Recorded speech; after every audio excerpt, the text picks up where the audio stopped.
Hello and a very warm welcome. This is the news on NTA International, reaching you live from Abuja, Nigeria's capital. My name is Justin Bemuye, and Taiwo Zoma is the sign language interpreter. First, let's begin with the headlines. Federal government clarifies position of new 12 years basic education system. Nigeria rolls out contactless passport in UK and Europe. Plus, President Donald Trump slams sanctions on officials of International Criminal Court (ICC).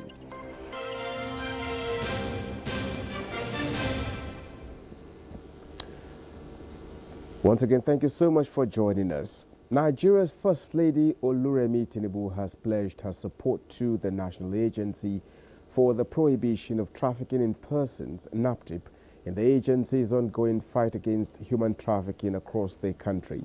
She made the promise when the Director General of the agency, Binta Adamu Bello, led top management of NAPTIP to her office in the villa. State House correspondent NTAi reports. Trafficking in persons is said to be the second largest transnational organized crime in the world after drug trafficking.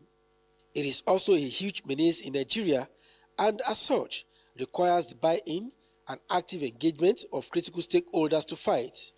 Thank you very much, Your Excellency. Enlisting the support of Nigeria's First Lady Oluremi Tinubu for the NAPTIP's renewed campaign against human trafficking and gender-based violence is top on the agenda as the Director General of the agency, Binta Adamu Bello, led her top management team to the villa. She says, notwithstanding the agency's string of success, including the recent rescue of 21 young victims taken from Niger State en route the Republic of Niger, gaps in resource mobilization and legal frameworks are some of the challenges confronting the operations of the agency. She highlighted skills acquisition for some of the victims of trafficking as one of the areas of interventions expected from the First Lady. Limited availability of shelters across Nigeria to provide safe space for victims of human trafficking and gender-based violence who await rehabilitation and reintegration. The voice of Her Excellency will go a million miles in attracting support for the victims and also reducing the scourge in our society. The First Lady's intervention took off on the note of advocacy as she called on youths to stop making themselves easy targets for traffickers by embracing the virtues of patience and hard work. Just a lot of ignorance going on with parents and with young girls thinking that, oh, they can sell their babies to get some money. And I think it's really very, very sad. She followed up with a pledge to provide key support to the agency, starting with interfacing with state governments on its behalf. All your requests to me is justifiable. I pray I'm in a position to assist. But I think, you have a listening president who will listen to you. In skills acquisition, we can help ICT training, we are partnering with people. But only that your victims are more vulnerable. You have to plan their rehabilitation and how to also reintroduce them back to society. And so I think their training has to be different. If you have them at a particular location, we can organize for training and empowerment for them. With the arrival of the First Lady also granted audience to the new national executives of the National Council for Women's Societies of Nigeria, led by its new national president, Princess Edna Azura. The delegation was in her office to thank her for her motherly support to the council, especially after the passing of its immediate past national president, Hajia Adamulau.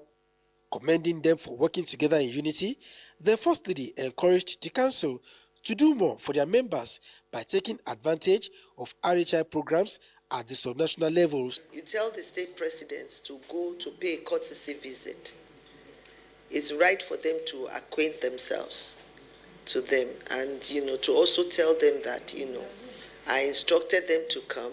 She reiterated her commitment to building better families through the Renewed Hope initiative in the State House. NTAi. UN Secretary General Antonio Guterres has appealed for an end to the escalation of conflict in the Democratic Republic of Congo as the humanitarian situation in Goma gets dire. Kolo Mohammed tells us more. This appeal, the UN said, is as a result of the thousands killed and hundreds of thousands displaced due to the ongoing violence. Speaking ahead of key summits of the East Africa Community, the Southern African Development Community, and the African Union Peace and Security Council, Antonio Guterres called for immediate halt to hostilities, stressing that there is no military solution. We also see the continued threats by other armed groups, either Congolese or foreign. All of this is having an enormous human toll. The humanitarian situation in and around Goma is perilous. We have countless reports of human rights abuses, including sexual and gender-based violence, forced recruitment, and the disruption of life-saving aid. Despite the unilateral ceasefire declaration by Rwandan-backed rebels, Congo's government has dismissed it as false communication, citing continued fighting in other areas. Guterres condemned human rights abuses. Silence the guns, stop the escalation, respect the sovereignty and territorial integrity of the Democratic Republic of the Congo, uphold international human rights law and international humanitarian law. The United Nations chief will travel next week to Addis Ababa for the AU Peace and Security Council Summit, where discussions on restoring stability in the Great Lakes region are expected to take center stage. In other news, the International Criminal Court has been sanctioned by US President Donald Trump. In an executive order, President Trump denounced the International Criminal Court, accusing it of illegitimate and baseless actions against the U.S. and Israel. He said the ICC has abused its powers by issuing arrest warrant for Israeli Prime Minister Benjamin Netanyahu and his former defense minister. The court alleged they committed war crimes and crimes against humanity in Gaza. Benjamin Netanyahu recently met top U.S. lawmakers on Capitol Hill. Neither the U.S. nor Israel is a member of the ICC or recognize its jurisdiction. President of the court reacted, saying the sanction will not affect court proceedings going forward, as the court does not selectively go after persons and that it recognizes its jurisdiction. Kolo Mohammed, NTA News. Now, boosting economic growth and jobs was on South African President Cyril Ramaphosa's list of priorities during his annual State of the Nation's address. Again, Kolo Mohammed tells us more. President Ramaphosa was objective in his address, as all of the issues troubling the nation were mentioned and addressed in a manner suggestive of arrival at a future for the good of all. As humanity confronts unprecedented challenges, we are determined that a reformed and representative United Nations must be at the center of global affairs, and we will continue to push for progress on the reform of the UN Security Council to be a more inclusive, more effective body that is able to ensure peace and security. And we will work to ensure that the needs of the people of the world are advanced. And the work that we do and what we stand for does need to be explained to many key players, especially to our trading partners and the many countries and leaders that we interact with. A leader of Democratic Alliance AD, Johnston Hewson, said President Ramaphosa diagnosed the problem absolutely perfectly, while a leader of a technology firm, Eldridge Jordan, said the maturity with which the president talked about the need for partnerships drove home the clear path into which is open for South Africa to trail into an all-inclusive future. The president mentioned that the nation is concerned about the potential impact of U.S. President Donald Trump's decision to freeze foreign assistance regarding HIV and tuberculosis programs in African countries, concluding that Africa will not accept to be bullied over non-factual assertions and allegations, especially on land confiscation from certain classes of people. President Ramaphosa has been in close contact with the Parliament in order to collectively realign the nation's dealings on the path accepted by all arms of the government of the Republic of South Africa. Kolo Muhammad, NTA News.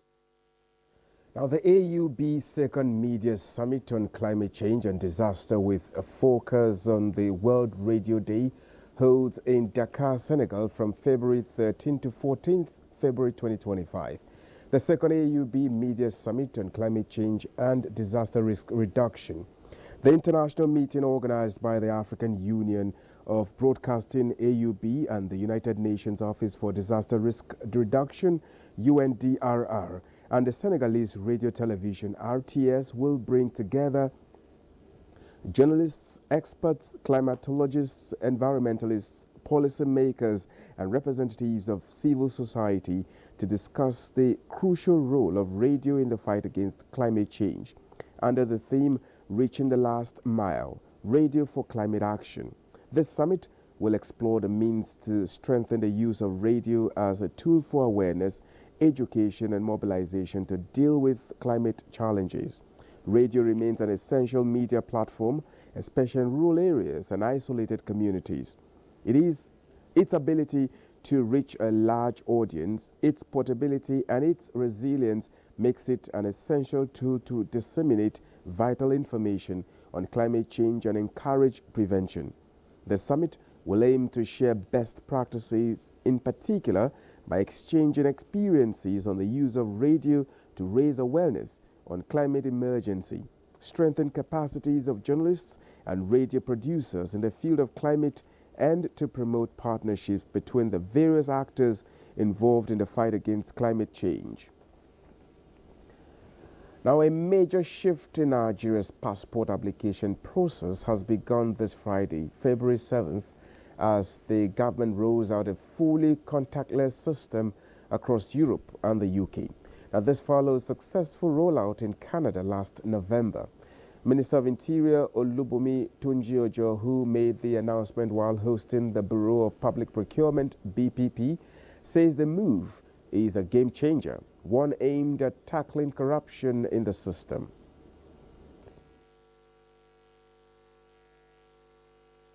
We are launching the contactless passport application system in the entire Europe, UK, Ireland, Italy. So with that, nobody needs to see an immigration officer again.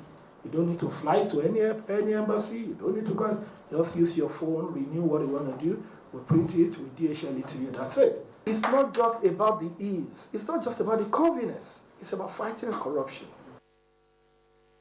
Responding, BPP's Director General Adebowale Adedokun assured that efforts are already in place to cut red tape and fast-track government transactions. The e-procurement thing, I want to plead with you that you make it an issue of urgency. It's beyond just procurement. It's about participatory economy. You know, it makes people to be able to participate. Now, the minister reaffirmed the government's commitment to modernization, saying seamless digital services will not only enhance transparency, but also improve citizens' experience with government agencies. Now, the inhumane treatment of Nigerians during deportation is one issue that has been of great concern to many, with reported cases of dehumanizing conditions, physical abuse, and psychological trauma. Ugochukwu Kaona reports that stakeholders want government to take action against this situation. Reports say deportation processes from some countries are characterized by torture and other forms of degrading treatment. They are detained in overcrowded, poorly ventilated detention facilities and unsanitary environments, and often denied access to medical care and legal representation. This is why, at a press conference in Abuja, the Civil Society Network on Migration and Development and the Network Against Child Trafficking, Abuse and Labor say enough is enough. On January 22, 2025, a plane carrying deportees from Germany arrived in Lagos. Among the passengers was Bright Obasui, a Nigerian citizen with documented medical conditions, including schizophrenia and epilepsy. Bright, described violently dragged from his home at midnight, brutally beaten, chained, and subjected to degrading treatment. They want a review of standard operating procedures on return, readmission, and reintegration. The Nigerian government must act swiftly to investigate these allegations, protect the rights of its citizens, and hold accountable those responsible for these abuses. This has happened over the years, and there has been neglect from the side of, let's say, the society, because we have not cried out, and we can't continue to keep mute. New reports indicate that more Nigerians are likely to be sent back home from some other countries in the renewed push against irregular migration. In Abuja, Ogochkuka Ona, NTA News. Watching the news on Enter International, we now take a short break. We'll be back in a moment. To stay with us. Now, the Chief of Mission of the India High Commission to Nigeria and the Economic Community of West African States, ECOWAS, Vartika Rawat, has met with the President of the ECOWAS Commission, Dr. Umar Aliyu Toure. The meeting centered on how to strengthen relations and cooperation between India and the regional organization. The two parties took the opportunity to discuss a range of issues, including economic and trade cooperation, capacity building and investment as a solution to the problems of insecurity in the ECOWAS region. Vartika Rawat praised the excellent cooperation between her country and the regional organization and called for it to be strengthened. She also reminded her host of the plan to sign a memorandum of understanding between India and ECOWAS, which she said would further consolidate the excellent cooperation ties between the two parties. Like Ms. Vartika Rawat, the president of the ECOWAS Commission, Dr. Umar Aliyu Toure, said that it should focus first and foremost on the unity and security of the West African region, for which he sought India's support.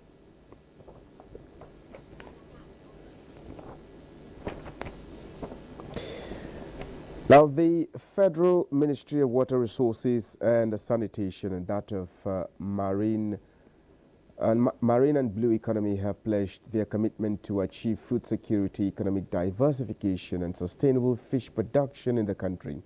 Usman Zubair reports that this formed high points of discussions when the Minister of Marine and Blue Economy, Adegboyega Oyetola, paid a courtesy visit to the Minister of Water Resources and Sanitation, Professor Joseph Utsev, in Abuja.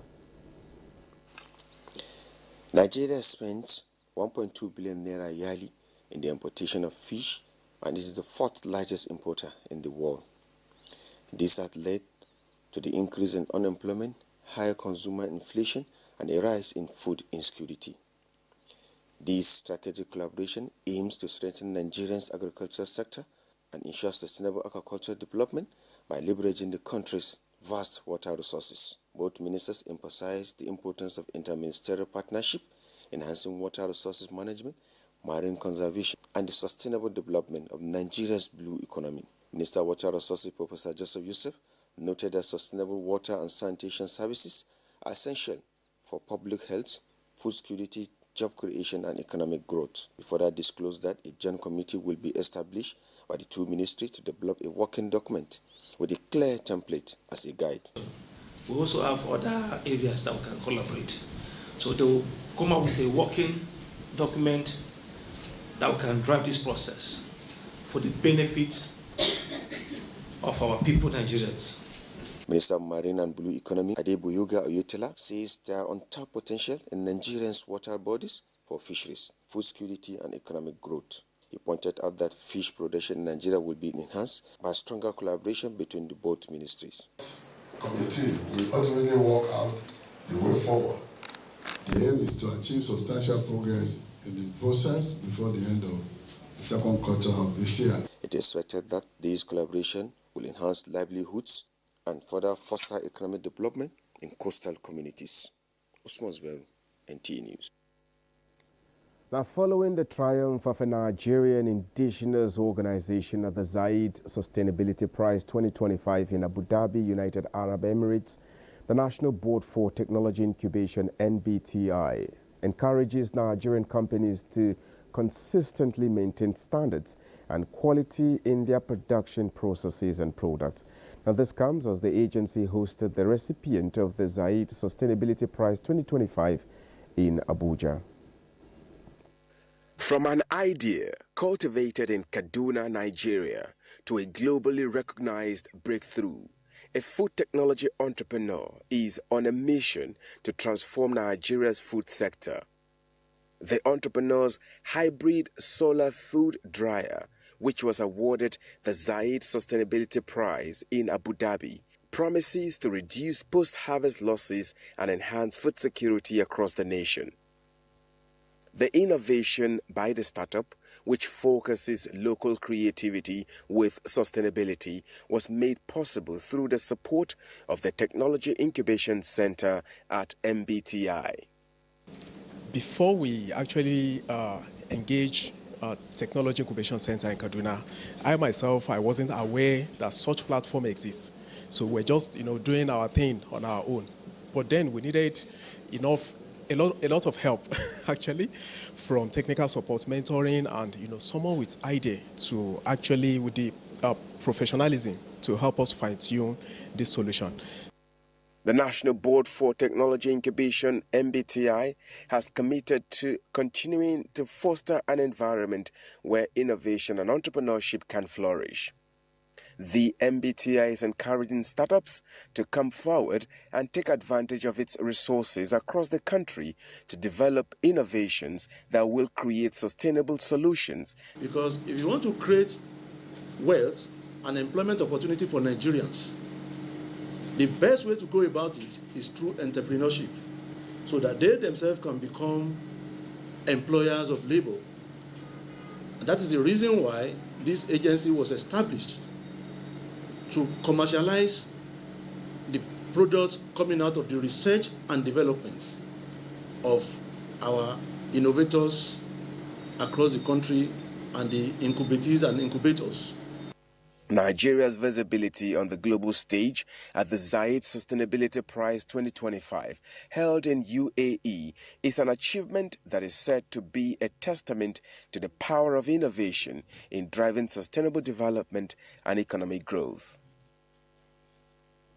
Now, President Bola Tinubu congratulates Adebayo Oludare Awoshemu, the Deputy Managing Director of Arise TV, on his 70th birthday. The president highlights Awoshemu's career at the National Television Authority, NTA, where he played a critical role in creating some of the network's most popular broadcasts during the 70s, 80s, and 90s. Beyond NTA, Awoshemu's career includes contributions as Director of Information and Logistics at the Oil Mineral Producing Areas Development Commission and as Manager in External and Government Affairs at Adax Petroleum. As Awoshemu reaches this milestone, President Tinubu commends his unwavering dedication to nurturing younger media professionals. President Tinubu prays for Awoshemu's continued longevity, health, and happiness.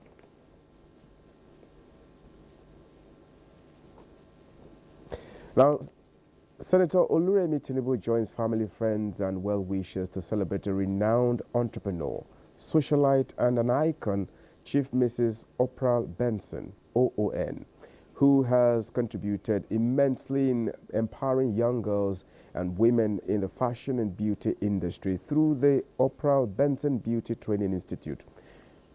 He joined the League of Non-Nigerians today. It is indeed a glorious and significant milestone in the life of an individual. In a statement, the First Lady described the celebrant as a source of joy, encouragement, and inspiration to many people who have come her way, especially the women folk.